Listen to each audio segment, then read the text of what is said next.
झारखंड वालों सुनो, अब लापरवाही भारी पड़ सकती है। अगर आपके पास ये जरूरी दस्तावेज नहीं है तो आने वाले दिनों में मतदाता सूची से आपका भी नाम कट सकता है। हम एक एक करके उन सभी डॉक्यूमेंट्स के बारे में बताएंगे जो जरूरी है, लेकिन उससे पहले ओंकार झारखंड के तरफ से आप सभी को नव वर्ष 2026 की हार्दिक शुभकामनाएं देता हूं और उम्मीद करता हूं कि आपका यह साल मंगलमय और उपलब्धियों वाला हो। मेरा नाम है रवि भास्कर और आप देख रहे हैं ओंकार झारखंड। तो चलिए वीडियो की शुरुआत करते हैं यहीं से। सबसे पहले जानेंगे कि झारखंड में चुनाव से पहले मतदाता सूची की सबसे बड़ी छटनी की तैयारी शुरू हो चुकी है। निर्वाचन आयोग की टीम इसी माह में झारखंड आने की तैयारी कर रही है। सूत्रों के अनुसार 10 जनवरी के बाद कभी भी राज्य में एसआईआर शुरू किया जा सकता है। स्पेशल इंटेंसिव रिवीजन यानी एसआईआर, जो काफी चर्चित विषय बन गया है। आपको रिमाइंड करा दूं, यह कोई मामूली पुनरीक्षण नहीं है, बल्कि घर घर जाकर मतदाताओं की गहन जांच होगी।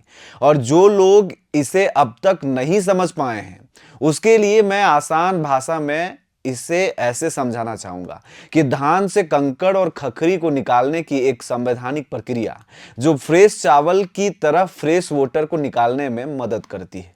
अब क्यों जरूरी है, चलिए इसको समझते हैं। चुनाव आयोग हर वर्ष मतदाता सूची का संक्षिप्त पुनरीक्षण करता है, जिसमें नए मतदाताओं के नाम जोड़े जाते हैं और मृत या अयोग्य मतदाताओं के नाम हटाए जाते हैं। लेकिन आयोग के अनुसार यह प्रक्रिया गहन नहीं होती है, जिससे कई खामियां रह जाती हैं। एसआईआर के जरिए मतदाता सूची को नए सिरे से तैयार किया जाता है, ताकि कोई भी योग्य मतदाता सूची से बाहर ना रहे और कोई भी अयोग्य व्यक्ति सूची में शामिल ना हो। अब आगे समझिए कि झारखंड में अब तक इसको लेकर के कितनी तैयारी हो चुकी है। झारखंड में मतदाता सूची की शुद्धता सुनिश्चित करने के लिए तेजी से काम चल रहा है। वर्ष 2003 की मतदाता सूची के आधार पर अब तक 78% फील्ड मैपिंग पूरी कर ली गई है। राज्य निर्वाचन पदाधिकारी कार्यालय की ओर से इसका काम संचालित किया जा रहा है। अब सबसे महत्वपूर्ण बात जो मैं समझाना चाहता हूं वो ये है कि एसआईआर से पहले ही टीम की तैयारी है कि अब जिस तरह से उन्होंने गांव-गांव जाकर के ग्रामीण क्षेत्रों में, और जो उनके निम्न स्तर की टीम है, जो बीएलओज हैं, वो जाकर के जो अपनी तैयारी किए हैं, जिसके आधार पर उन्होंने छटनी का एक आंकड़ा पेश किया है।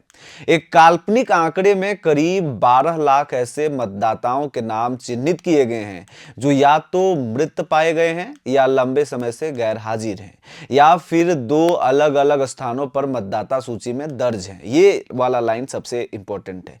इन लोगों के नाम हटाए जा सकते हैं, बकायदा इन लोगों के नाम बिहार के तर्ज पर काटी जा सकती है। आपने देखा होगा कि बिहार में 50 लाख नाम एसआईआर के माध्यम से हटाए गए थे चुनाव से एन वक्त पहले।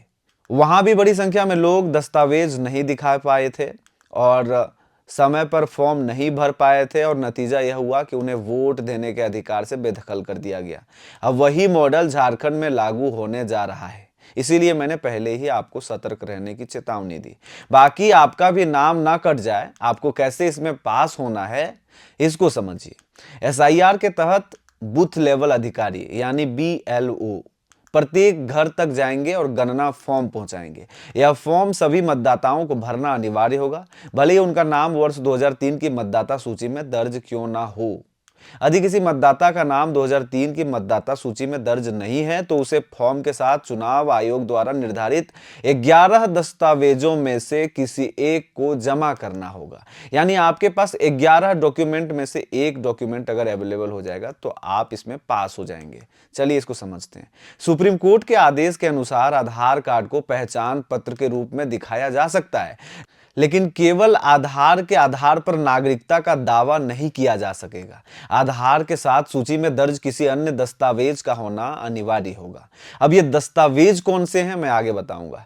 चुनाव आयोग ने स्पष्ट किया है कि यदि इन 11 दस्तावेजों के अलावा कोई अन्य वैध दस्तावेज नागरिकता सिद्ध करता है तो उसे भी स्वीकार किया जाएगा। ये हैं वो 11 दस्तावेज। पहला, सरकारी कर्मचारी या पेंशन भोगी का पहचान पत्र।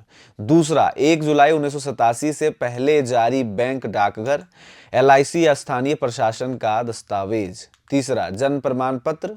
चौथा है पासपोर्ट। पांचवा है शैक्षणिक प्रमाण पत्र। छठा है निवास प्रमाण पत्र। सातवां है वन अधिकार पत्र।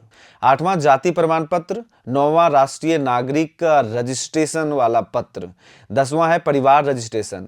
11वां जमीन या मकान से जुड़े हुए दस्तावेज हैं। इनमें से कोई भी अगर आपके पास है तो झंझट नहीं होगा। अब सवाल आपसे है झारखंड वालों कि क्या आपके पास ये कागज तैयार हैं? क्या आपका नाम सही पते पर दर्ज है?